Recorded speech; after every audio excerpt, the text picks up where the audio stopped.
student, welcome to my YouTube channel Full Concept by Mohammad Tahir. सो आज के इस वीडियो लेक्चर नंबर 6 में हम डिस्कस करेंगे एक इम्पोर्टेंट टॉपिक जो कि FSC लेवल के लिए भी एक इम्पोर्टेंट टॉपिक है और मैट्रिक लेवल के लिए भी एक इम्पोर्टेंट टॉपिक है। Law of mass action, chemical equilibrium का एक टॉपिक है, बहुत इम्पोर्टेंट टॉपिक है। तो आइए वी डीपली इस लॉ को अंडरस्टैंड करते हैं। सबसे पहले हम इस लॉ को देखते हैं कि ये किसने दिया था। तो this law was presented by two chemist. ये दो केमिस्ट के कम्बिनेशन से ये लॉ बना है। मतलब दो केमिस्ट ने सेम एक जो है ना केमिकल इक्विलिब्रियम को स्टडी किया और उस पर एक लॉ दे दिया। एक Maximilian Guldberg and the other is Peter Waage in 1864। Student ये आपने याद रखती है ईटा पॉइंट ऑफ व्यू के लिए, एग्ज़ाम पॉइंट ऑफ व्यू से। सो सबसे पहले हमने ये जान लिया कि लॉ ऑफ मास एक्शन दो साइंटिस्ट ने मिलकर दिया था इन 1864। एक था Maximilian Guldberg and the other is Peter Waage. तो आइए हम इसकी स्टेटमेंट को देखते हैं। तो इस लॉ की स्टेटमेंट क्या है? This law states that the rate of a chemical reaction. अब ये रेट क्या है? रेट कहते हैं स्पीड को। तो ये लॉ क्या कहती है कि speed of a chemical reaction. अब ये केमिकल रिएक्शन क्या है? It is the practical process in which all bonds between the atoms of the reactant breaks and form new bond to make a product. तो इस practical process को हम क्या कहते हैं? Chemical reaction. So this law states that the rate of a chemical reaction is directly proportional to the product of active mass of the reacting substances। अब हम इसको अंडरस्टैंड करते हैं। ये लॉ कहती है बेसिकली कि हमारे पास जो केमिकल रिएक्शन की स्पीड है, रेट है, तो वो डायरेक्टली प्रोपोर्शन है product of active masses of reacting substances. अब एक होता है हमारे पास डायरेक्टली प्रोपोर्शन, डायरेक्टली प्रोपोर्शन,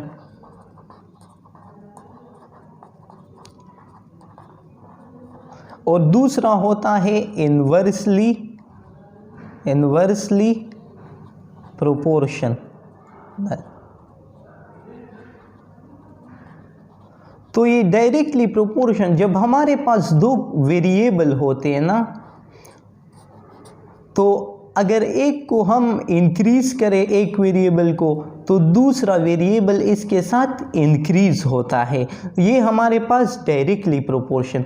और अगर इनवर्सली प्रोपोर्शन कोई दो वेरिएबल हो, तो अगर एक को हम इंक्रीज करें तो दूसरा डिक्रीज होगा, और अगर एक को हम डिक्रीज करें तो दूसरा इंक्रीज होगा। तो ये कहते हैं कि rate of a chemical reaction किसके डायरेक्टली प्रोपोर्शन को? The product of active masses of reactant सब। अब ये एक्टिव मासेस क्या है?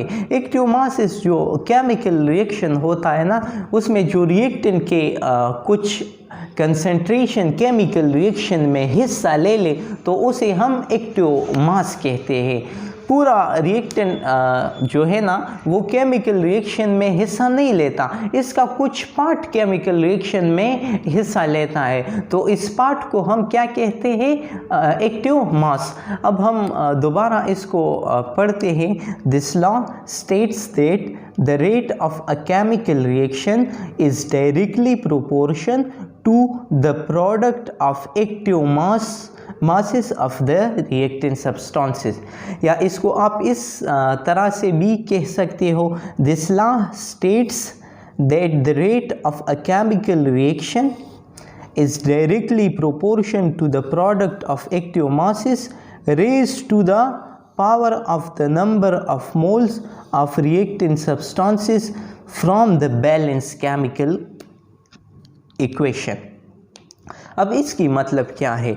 ये कहते हैं ना बिल्कुल सेम टू सेम वही है, लेकिन इसमें रेज टू द पावर। हमारे पास अगर कोई बैलेंस केमिकल इक्वेशन है ना, और अगर उसको हम लॉ ऑफ मास एक्शन से एक्सप्लेन करते हैं, तो जो स्टोइकोमेट्रिक कोएफिशिएंट होते हैं ना उस केमिकल इक्वेशन में, जो नंबर ऑफ मोल को रिप्रेजेंट करते हैं, तो उसकी पावर जो है ना वो रेज हो जाती है। इसको हम एग्जांपल से समझते हैं ना। सबसे पहले हम इस एक्टिव मास को जो है ना अंडरस्टैंड करेंगे, फिर हम एग्जांपल की तरफ जाते हैं। एक्टिव मासेस क्या होते हैं? एक्टिव मासेस क्या होते हैं? Active masses means molar concentration of reactant substances. Active masses का मतलब क्या है? Molar concentration of reactant substances. Molar concentrations, अब ये मोलर कंसंट्रेशन क्या होता है? आपके जहन में ये भी क्वेश्चन आएगा। So molar concentration is the number of moles per DM cube आप लिख सकते हो, या पर litre. Active masses means molar concentration of reacting substances. अब ये मोलर कंसंट्रेशन क्या है? ये मोलर कंसंट्रेशन जो है it is the number of moles per DM cube. एक डीएम क्यूब या एक लीटर में जितने नंबर ऑफ मोल्स है उसे हम मोलर कंसंट्रेशन कहते हैं। The molar concentration of reacting substance is expressed by enclosing their symbols और formulas in a square bracket. इसको हम स्क्वायर ब्रैकेट की मदद से रिप्रेजेंट करते हैं। स्क्वायर ब्रैकेट, और जो भी हमारे पास मोलर कंसंट्रेशन है तो उसको हम सिंबल से या फार्मूला से यहाँ पर लिखते हैं। अब हम इसकी एग्जांपल देखते हैं।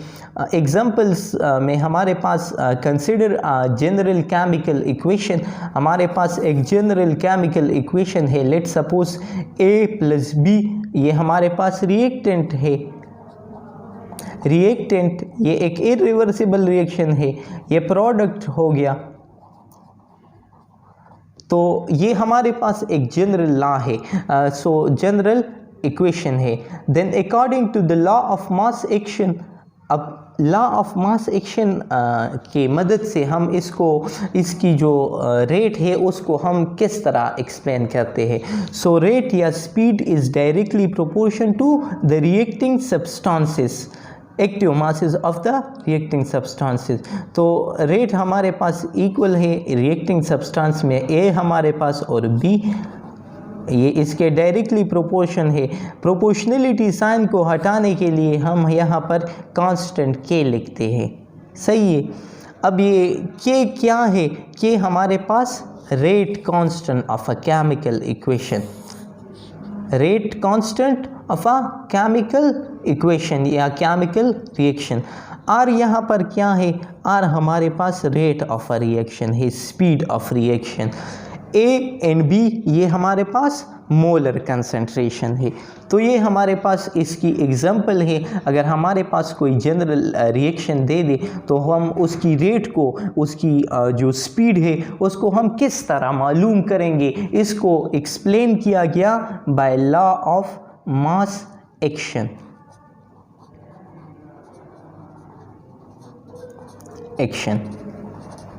So law of mass action हमें बेसिकली बताती है कि किसी भी रिएक्शन की जो स्पीड है वो रिएक्टेंट के नेचर पे किस तरह डिपेंड करता है। ओके, हम अब इसकी नेक्स्ट एग्जांपल को देखते हैं। ये देखिए, ये भी हमारे पास एक जनरल केमिकल